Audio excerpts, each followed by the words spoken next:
Hello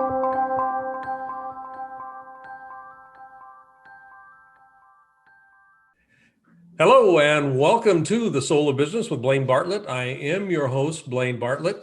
I am really excited today. We got a great guest, and I think you're going to absolutely love this show. Seth Greene is the host of Sharkpreneur. One of the, actually, it is the top podcast in the country today. And what I'm excited about here is, Seth is, in my estimation, and according to his bio, but it's more than his bio, it's my estimation, he is the foremost authority on growing your business with direct response marketing podcasts. And that's just a little thumbnail sliver of the stuff that he does. I mean, in the work that he's done with Kevin Harrington over at Shark Tank, and Kevin is a co-host with him on his podcast here, there's going to be some real interesting conversations, I think, that emerge. So, Seth, welcome. Thank you so much, Blaine. It's an honor to be here. I do have to correct you. We are not the top rated show. We are number 6. So I just wanted to make sure number 6 rated. And that was number 6 in 2019. We're trying to get higher than that before the end of this year. Okay. Well, hopefully being on this show will bump it a little. I certainly hope so. But again, it's the soul of business. So I wanted to have integrity and make sure that we didn't give them a false impression. Well, I appreciate that. And just with that kind of a segue, and I love a ringer in the conversation here. When you hear the term, the soul of business, what does that bring up? That's a question I ask every guest, and it usually gets us someplace very interesting. I bet. So, and I've listened to quite a few of your episodes in preparation for this. So soul of business for me brings up a couple things. It brings up, does your business actually have a soul? Does it come from your heart? Does it come from a place of serving and helping people? And then the other thing it kind of brings up for me would be, are you doing business without selling your soul? Because there are so many opportunities that we come across throughout our business lives to maybe take a check we shouldn't have, take a client we shouldn't have, sell something maybe not that we know isn't the best. So I think it brings up for me, does your business have a soul, and are you selling it in the process of making a living? In all of the episodes I've done, you are the first guest that has brought that point up. Are you selling your soul in pursuit of doing your business? And speaking, just personally, I've got a couple of examples in my 40 plus career where, yes, in fact, we compromised some things, and I've got some examples where we didn't. And there is a qualitative difference. Yes. And in terms of impact on the culture of the company, a lot of different things here. I mean, I can remember one time we were doing some work with Philip Morris, and I'll just name the brand, in Japan. And the firm that I was with, I was at that point in time the head of what ended up becoming the largest consultancy in Asia. And we had a no smoking ethos in the company. As a matter of fact, we paid people not to smoke. And at that time in Japan, there was, everybody smoked pretty much. And so doing business with Philip Morris was interesting. And I remember conducting some sales programs for them where I actually outright banned smoking in the room, which went over very interesting. I bet. Went over like a lead balloon in a pin factory, as my mother used to say. I'm going to steal that one. That's a good one. But we held the line on it. We kept the contract. We held the line on it. We did some really good work with them. It was an interesting client to have.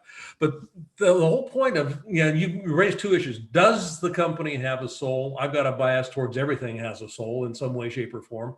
So partly the question is, how do we stay connected to it? And then once we have done that, part of the staying connected to it is making sure we don't sell it. Or sell Absolutely. out. Sure. So I'll go in reverse order. Yeah. And I had a number of years ago, we had a potential client come to us, and they were what I would call in the sports tout industry. And for those of you who don't know, that's you pay them and they tell you who to bet on in, Sunday's football games or whatever, horse races, baseball, whatever it is. And the premise was, we would help them acquire their competitors' customers and then market to them, get them over to their sports tout service. And then these guys knew that as much as they profess that there's a science and we pick winners at this high degree, they knew that to a certain extent nobody had a real secret formula, even though they market that they did. And they said, oh, well, we have like 12 different brands of sports taps and 12 different gurus. So as soon as they lose with sports guru number 1 and cancel, we then send them marketing from sports guru number 2 that says sports guru number 1 is a fraud and this is why he was bad and why you lost, and now you should hire us and we'll tell you. And they just keep recycling back and all the way around.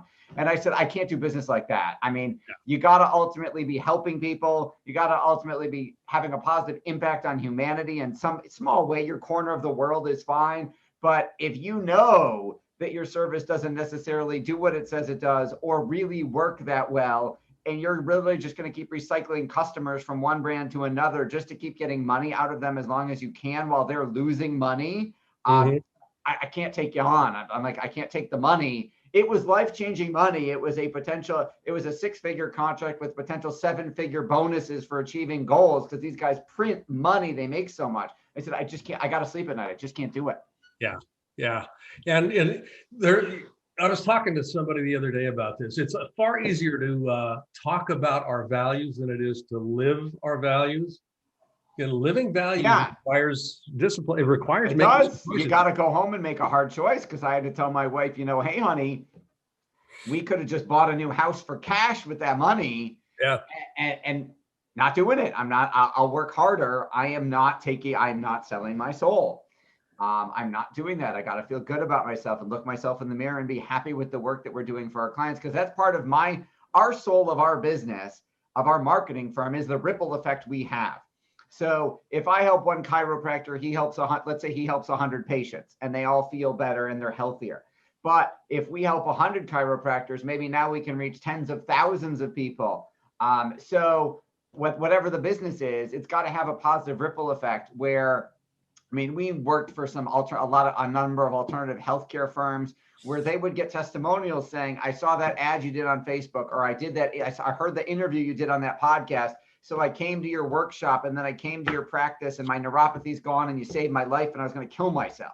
Like, that's what gives me goosebumps and gets me up in the morning. Not everybody saves lives, but oh my God, this changed. I'm out of debt now. Or my kids can go to the college that I thought I couldn't afford now.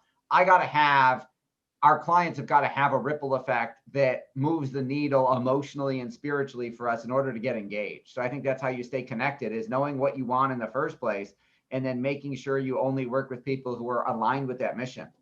Perfect. Now that kind of brings up an interesting, actually for me, a couple of questions. Kevin's one of your partners, Kevin Harrington.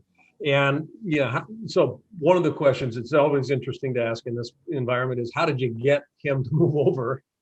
So that would be one thing. But secondly, on the Shark platform, and you've been there, talking about this selling the soul, selling your soul in order to, there's hard choices entrepreneurs make when they're on that cusp.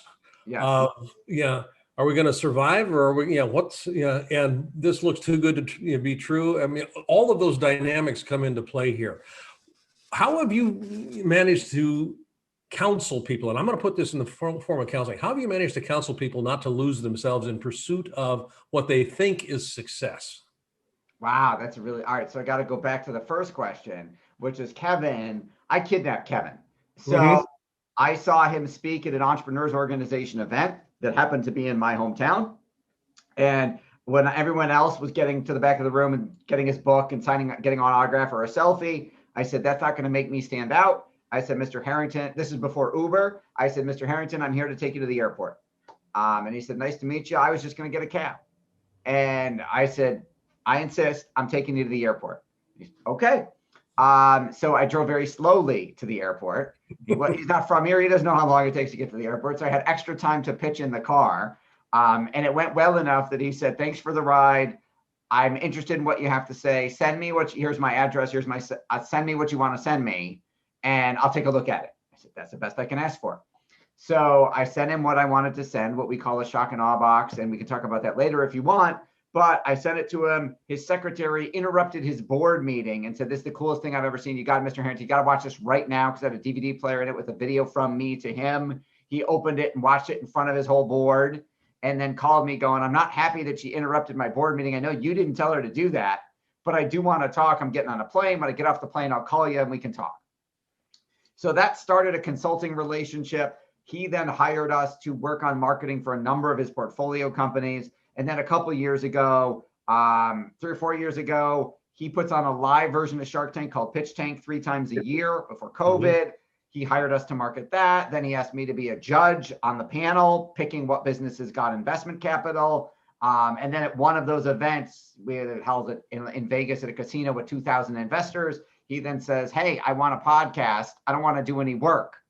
And I said, I already have a show. It wasn't called Sharkpreneur then. And I said, why don't you come be my co-host?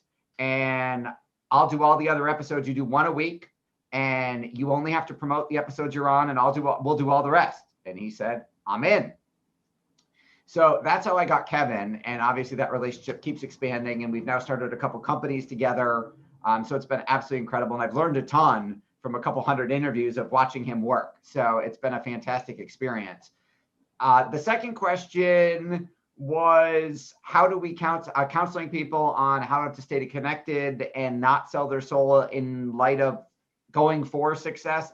If I'm remembering and paraphrasing that correctly, I would say, first of all, you got to define what success really is, because there are a lot of polluted definitions in our society. I'm going to respectfully disagree with Gary Vaynerchuk. I don't think you have to grind 16 hours a day. I don't think you have to smile and dial and make cold calls and interrupt strangers and tell everybody you run into on the street about what you're doing. I think it's not all about the money. There have been a million studies, depending on after X amount of 70,000 or whatever it is a year in America, happiness doesn't geometrically increase with more money. Once you can pay your bills, you got a house in the burbs, you got the cars, the kids are fine, right? An extra 10, 20, 100 grand doesn't radically change your life. It might get you a country club membership, but it doesn't really increase your metrics of happiness. So I think that it's important to figure out, if you want the money, what do you want it for? Do you want to give it away? Is it because it'll increase your impact on other people? And if it's not about the money or what the money can do for you, the time freedom it could buy for you, the relationship it gets you back with your kids because you don't have to work 18 hours a day, what exactly are you trying to do? And is there a different way than society measures to achieve that success? Maybe, I talked to yesterday a gentleman on the Forbes 30 under 30 who's invented Google glasses for wheelchairs, which means if you're a paraplegic, normally you would blow through a straw device to try and move the chair. This literally, it's Google Glass, like where you look is where the chair moves, which is amazing. And that's Ripple. He's changing serious lives with that. So he wants to get it. He doesn't care about, hey, should I sell this for $37.97 or $47.97 and make some extra margin? It's, I want to get this as low as I can and still make money to get it to as many people as I can. Yeah, I love that. Earl Nightingale years ago said that his definition of success, it's the progressive realization of a worthy ideal. Yep. And my language, I can always am talking about for the sake of what? I'm doing this for the sake of what? My business, what's not the mission of my business, but what's the for the sake of what of my mission, as an example here. And that's, I think, really how we stay connected to the soul, not only of ourselves, but of our business itself. And you talk about happiness. I think happiness, and this is just my own bias, happiness is an internally generated state that is either present or it's not. Yep. And it's not predicated on having anything external being present. I can be happy sitting by myself, sucking air, watching a sunset. Yep. And Tony Robbins uses the example of the people who live near his resort in Fiji. Mm-hmm. And he would always go over in the beginning and try and donate things to them and give them stuff. And he'd be like, we don't want it. And they're just happy. Yeah. I'm happy when it rains. I'm happy when it's sun. I'm happy when it's day. I'm happy when it's night. He's like, they're like the happiest people I've ever seen. And they might live in a mud hut. And he's like, so it's not dependent upon your income or your things. You can be happy in any condition. It's a choice. Yeah. See that, in this country in particular, and it's codified in the pursuit of happiness. The pursuit of happiness. And that has gotten us off track, I think, in some Yes. very interesting ways, because now it's devolved to ever increasing consumption, which isn't sustainable as an economic model. It really isn't. And I like your example of the AI glasses, where it's kind of like, the chair is going to go where I'm looking. And I'm not interested in margin. It's not that I'm not interested in margin, but I am interested in impact. So Yes. for the sake of what? So for those of you that are listening, I mean, when you're paying attention to the soul of your business, I mean, really play with that question: for the sake of what are you doing what you're doing? And if it's not something that you think is uplifting the quality of the life on this planet, you're going to have some difficulty keeping yourself afloat long term. I got it. Yeah, my bias. Right. That is your belief that is true. I would agree with you, but there are obviously people who see it the other way. Oh yeah, spent a career. They're the people opening another coffee shop a block away from another coffee shop just because they want a coffee shop. Yep, that's exactly right. And I worked for them too. I've heard that they ran out of places to open Starbucks. So Howard Schultz is now opening Starbucks in the bathrooms of Target. So yeah, there you go. They're already in Target. It's a true story. It's already in Target. So yeah. And we're not going to cannibalize our same store sales. Yes. So, some of the stuff that you are presented with, in your business, and I'm taking this back into your full-time business, which I'm making the assumption is your agency, the Yes. marketing firm, Market Domination LLC.com. Yeah. As a marketer working for clients, Correct. where do you, and I'm going to go back into this solo business piece here. I've worked with marketers before, and I have been on the other side of that as a client as well. When our clients are making requests of us and doing some different things, where do you draw the line? Wow. So that's a really good question. I think it's got to be in line with our values. So I gave you the example of the sports touting service we've turned down. We've turned down tobacco. We've turned down what you would call the vice stocks: tobacco, firearms, casinos. But it's not just that. It's also the person behind the company. I mean, we let go of a very large client because we found out he flew in. This is before COVID. This is a couple of years ago. He flew in for a consulting day. We had been working with him for a while, and he said, "I got some other ideas. I don't want to just do it on GoToWebinar or whatever. I said, fly in for a couple of days. We'll devote the whole staff to you all day. Every day you're here. We'll take you out to lunch and dinner. We'll hang out for a couple of days. We'll mind map it all out. Blah blah blah. Great." Extra fee for us to not do any work anywhere else for 3 days. No problem, right? The check comes in. And then when we're out to dinner, he made, and this is 3-4 years ago, he made some very negative comments. Some were about people's appearance. Some were about their race. Some were about a number of different things. And I literally was like, I couldn't believe he was saying these things out loud. And he's an older guy, grew up in a different generation, so that could be a partial excuse. But I was like, why would you say that to your marketing company? Like, we had to let him, I was like, I can't, if this is who you really are, which took me 6 months to find out. I'm like, this is really who you are. This is not what we're trying to get behind. Yeah. I don't want to amplify that to the marketplace, even if that has nothing to do with your business and you never say it in a business environment. That spiritual energy is behind it at some level. And I can't be responsible for pushing more of that out to the world. Yep. I love that. Honest to gosh. Yeah. Everything is energy. I mean, and I'm a field of energy interacting with a field of energy, and where there's synergy, there's going to be some very interesting, I've discovered that. I used to think that our business grew because we learned a new marketing technique or we came up with a new idea. And it turns out that when we look back on it, and we figured this out about a year or two ago, thank God, it was when I took a spiritual evolutionary leap myself as a person, a father, a husband, an entrepreneur, as a leader, the business grew to match me. Yep. So the more I work on myself, the more I improve myself, the business will catch up to me. So one of my favorite quotes is from Dr. Corey Melnikoff, a chiropractor, who says, who you are affects how well what you do works. And every time our business is going like this, which we all have bad months, I'm like, I got to get my head out of my butt. It's me. And every time it's going like this, it's because I became something bigger. Yep. Reality is an externalization of an internal conversation. Yes, I believe Einstein said that. Yes. Or something close. Or something close to that. Yes. And the idea, I approach business as a spiritual discipline. And absolutely. And I use the word discipline very specifically here. It requires intentionality. It requires some hard work. And this kind of goes back to one of our original comments at the beginning. It's easier to talk about values than it is to live them.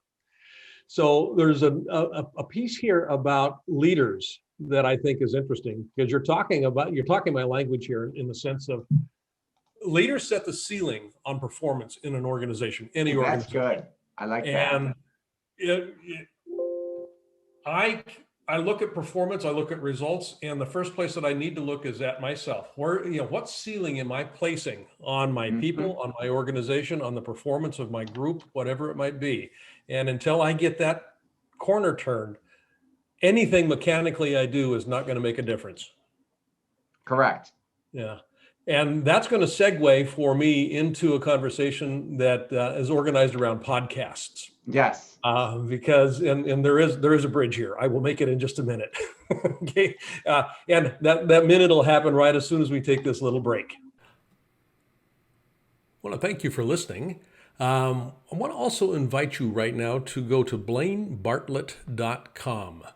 And on that site, which is my personal website, you'll see services up on the top menu. I'd like you to click on Leadership Mastermind. Now, why I want you to do that is we have structured a mastermind program that is very unusual and it is very powerful. And by going onto that site and clicking that link, you'll be taken to a landing page that is an invitation to join this mastermind. It's a 52-week-long exploration of what it takes to be a highly effective leader in today's fast-changing environment. You won't regret it. And if you've been liking what you've been listening to on these Soul of Business podcasts, how does one become a leader that can keep connection to the soul of business? That's what we look at. That's what we're about in this mastermind program. So again, go to blainebartlett.com and click on the services link, and there you'll find the link to the Leadership Mastermind program. Look forward to seeing you there. Thanks for listening to this little commercial, and now back to our show. And welcome back. I'm Blaine Bartlett. You're listening to The Soul of Business with Blaine Bartlett. My guest today is Seth Greene. And just before our break, we started talking, or at least I started talking a little bit about podcasts. And one of the things, Seth has got this incredible organization. You need to check this out, marketdominationllc.com. Yeah, he's one of the best marketers in the business today in terms of growing your business with direct response marketing. And the podcast that we're working with is, or the podcast idea is something here that we want to play with. And the podcast that you and Kevin has got, the number 6 rated podcast in the country today, and with a bullet, it's rising. How do marketers, or not marketers, how do entrepreneurs use podcasts as a mechanism to grow their business, not just as a vehicle to broadcast messages? Okay, so I'm going to talk really fast because we're short on time. Yeah. So there are 3 ways to grow your business with a podcast. 1, it's the best way to start a relationship. So interview your ideal client on the show, let them talk about themselves for half an hour, and then use a follow-up process that we invented that gets them to want to talk to you about doing business with you because they just talked about themselves for half an hour. And we have a way to get them to want to talk to you where they hear about you for half an hour. Number 2, interview your existing clients and get a 20 to 30 minute testimonial, basically, which they will then share and generate referrals for you. And then most importantly, interview the people who influence your ideal client. So those leverage sources. So if I'm a financial advisor, maybe I want accountants and attorneys because they have my ideal clients as their clients. If I'm a pediatric dentist, maybe I interview pediatricians in kids' martial arts schools and soccer teams and stuff like that. So it's a great way to get clients, get referrals, get testimonials, and most importantly, get leverage by interviewing influencers who will then tell their whole list, whether it's 100 people or 1,000,000 people, about your show. And then some of those people will be inspired by your show. Just like when you promote this show, I'm going to promote it to my following because I was on it. And then some of my folks are going to follow you, subscribe to your show, and consume what you're doing because they were so inspired by the soul of business. Yeah. So there's a methodology around this. Yes. Yeah, very specifically. And I'm interested in folks listening to that, because when I started this podcast, and I don't think I'm unlike a lot of other folks that did this, I just grabbed a microphone and started talking. Right. And said, hey, what most people do. Yeah. I've got an old client here. Why don't you come on and sit down with me and we'll have a conversation. And as I've gotten further and further into it, number one, I'm enjoying it immensely. And that's just a personal bias. I mean, I just kind of like, I like talking, I like teaching. And that's my mission in life, is to teach and get stuff out there. But more importantly, I'm finding that I'm learning a lot. And in the learning, I start getting interested about how do I transmit that learning into other domains and make it consumable with the listeners. And again, it kind of goes back to the purpose of business, is to uplift the experience of being alive on the planet. So if I can do that through this medium, that's everybody wins on that. And then the next question is, how do I monetize it? And that's always a nice little question to have, because it costs money to produce these, and it can be a loss leader or it can be a top line generator. I don't think it should ever be a loss leader. I think it should be profitable from day one. And we have a process for that. And if your folks want to learn about it, at marketdominationllc.com, just fill out the form next to the sizzle reel, jump on our calendar, and we're happy to share it with them. There's no pressure, there's no obligation, and there's no sales pitch. Beautiful. Okay. Folks, you've been listening to Seth Greene. Seth, I want to thank you for taking the time today. I know that your calendar is pretty full. And they can find out more about you. You mentioned the sizzle reel, but it's marketdominationllc.com. And they can pick you up on Sharkpreneur podcast at all of the regular spots, I'm assuming. iTunes, Google Play, Spotify, Stitcher, TuneIn, iHeartRadio. You got it. Everywhere. Yeah, it's everywhere. It's everywhere. So look forward to talking with you again. And again, thank you, my friend. Thanks been a really good conversation. You take care. You've been listening to Blaine Bartlett. I am Blaine Bartlett, obviously, on the Soul of Business with Blaine Bartlett. And real quickly, you can find out more about what I'm up to by going to blainebartlett.com. And I would invite you to take a look at the services page, services tab on that page. And take a look at the mastermind program that we've got up and running right now. I think you're going to find some very interesting opportunities there to grow your expertise as a leader, and as a consequence, grow your business. Until next time, again, Blaine Bartlett. Take care.